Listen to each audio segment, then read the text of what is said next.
The following is the latest technical analysis in crypto news from Amassers.com. You're about to get some good advice, but it's not financial advice. Check the disclaimer. Hi guys, once again this is Alfred from Amassers.com. I'm back with a weekly wrap up. I'm going to be talking about Bitcoin, Big Daddy Bitcoin, like I always do. I'm going to be talking about the crypto screener. We're going to take a look and see what's popping this week, and I'm going to look at Forex and the Forex screener. We're going to see what's going on this week over there and what it is, what it was, and what it's going to be. Of course, I'm going to talk about those Fed rate cuts. Whoa, 25 points. Everybody knew it was coming. That if they move 50 basis points, you move the market down along with it. So they, with every bit of wisdom, moved 25 basis points, and that's fine. Everybody knew it. It was already priced in. So you want to know why you didn't see a big reaction? Because it was already priced in. Tired of missing the crypto boom? With Amassers.com's powerful crypto screener, you can catch coins pumping early in a new cycle. At Amassers, we spot trends and seize opportunities before the masses. When fear grips the market and prices plummet, our screener uncovers oversold gems using the Crypto Fear and Greed Index. Buy low, sell high, and turn panic into profit. Combine it all with our new partnership with the world's best cryptocurrency aggregator SwapSpace, and you have convenient, easy access to the best real-time prices from 43 exchanges offering 3,500 plus coins. Founded by trading pros with 25 plus years of expertise, Amassers delivers proprietary tools, strategies, and education to supercharge your trades. Join the winners at Amassers.com today. Your edge in crypto awaits.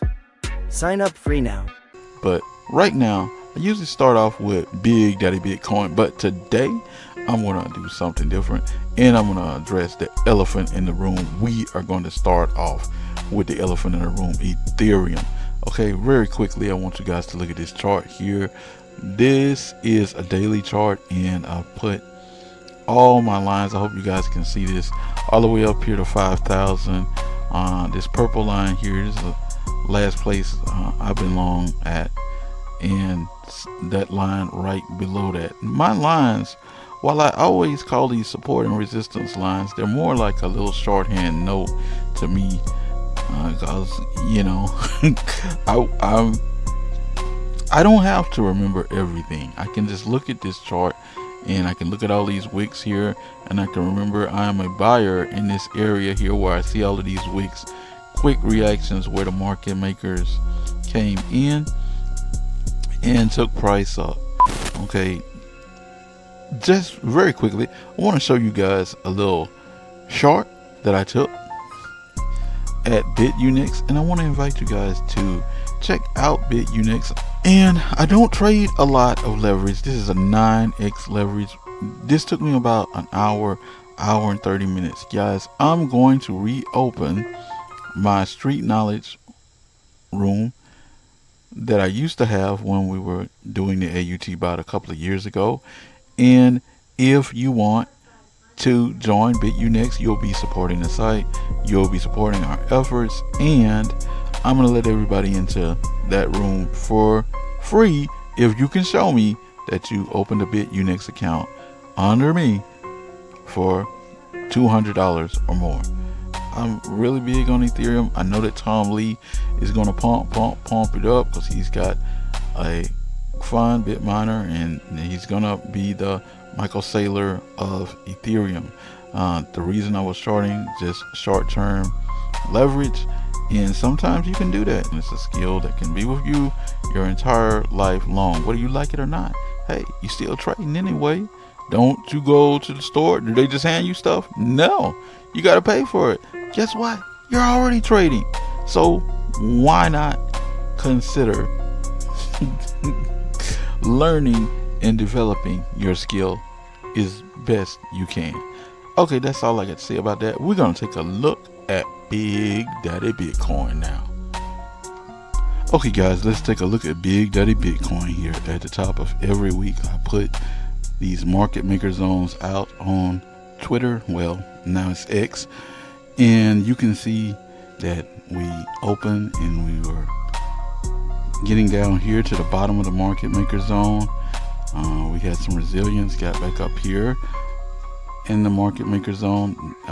This is just before we were going to have the Fed rate decision. Obviously they lowered by 25 basis points, and nobody was willing to hold right there. Now we got the move, we got that little pump right there, only to return back into the market maker zone. What does this mean? This means the market makers are completely in control. And also another thing that I want to mention is we had something called triple witching, which is options expire on the third Friday as far as stocks are concerned and indices, and this is a time when multiple expirations happen, and it's always on that third Friday. There was about 6.3 trillion on the table, so the market makers are going to get you back in this market maker zone here because they want to run as many people out of the money and not have to pay for those contracts as they humanly possibly can. You know, on this channel we keep it real, and that's what's really happening here, guys. That's all I got to say about Bitcoin. Let's go over to the Forex screener and the crypto screener. Okay, guys, there's no reason to hate the player or hate the game, because I'm about to give you up some game here in this Forex screener, and following that we're going to look at the crypto screener and see what's going on over there in the crypto land. Okay, first thing that I want to point out to you guys is right here you can see in commodities we got people buying silver, selling the US dollar. Okay, when you get into commodities, this is your hedge for safety, and this basically means that people are predicting or worried about longer term strength in the US dollar. Of course, we've been seeing de-dollarization. Down here we got people buying gold, selling USD. If you can't remember all of these connections, when you mouse over on the site, they'll be here. They may not be showing up now because I'm recording. Over here we got some monetization going on, because you can see guys selling euro, buying yen, selling to pound, buying yen. That's the Japanese bank most likely monetizing. And what I mean by monetizing is, I mean that they are buying, they're selling the counterpart to their currency and buying their own currency. What you do is you just print more money out of thin air. It's your own money, and then you use this money you printed out of thin air to buy and sell the other counterparty to your currency, and you then will be purchasing your own. And that's how you try and fight off the inevitable of what's happening in fiat currencies right now. Okay, I don't like for people to just arbitrarily take my word for stuff. You can see right here that this is what's usually happening. Look, euro, Japanese yen, where are we on 30 days? We're right up here on 78%. So if you went back 30 days and measured from 0 to 100, that's where we are. That has to mean that for the most part people have been buying. Why are we selling today? I just explained that. And de-dollarization is real. Okay, now you can also see over here, you look at the 30 days, what have these guys been doing? And same thing they're doing today. Maybe one of the easier trades out there. 94 over here, 101 over here, and extreme volatility, in this case to the upside right here on silver. Silver, because it's a smaller commodity, is often more volatile than gold. So, you know, that's something to consider too. Okay, now we're over here on crypto. You can see the market breadth here is 1 to the upside, 39 to the downside. What are we seeing here? We're seeing only unusual activity to the upside on gold. Same as we saw in the real spot commodities market. pretty non-eventful. And again, I don't want you to think that I'm concerned about how bad the breath was on the ending Friday, because a lot of this was market makers getting things back in order. It was a triple witching. There was about 6.3 trillion on the table today, so I expected it to be highly volatile, and that's why we saw things like this today. 39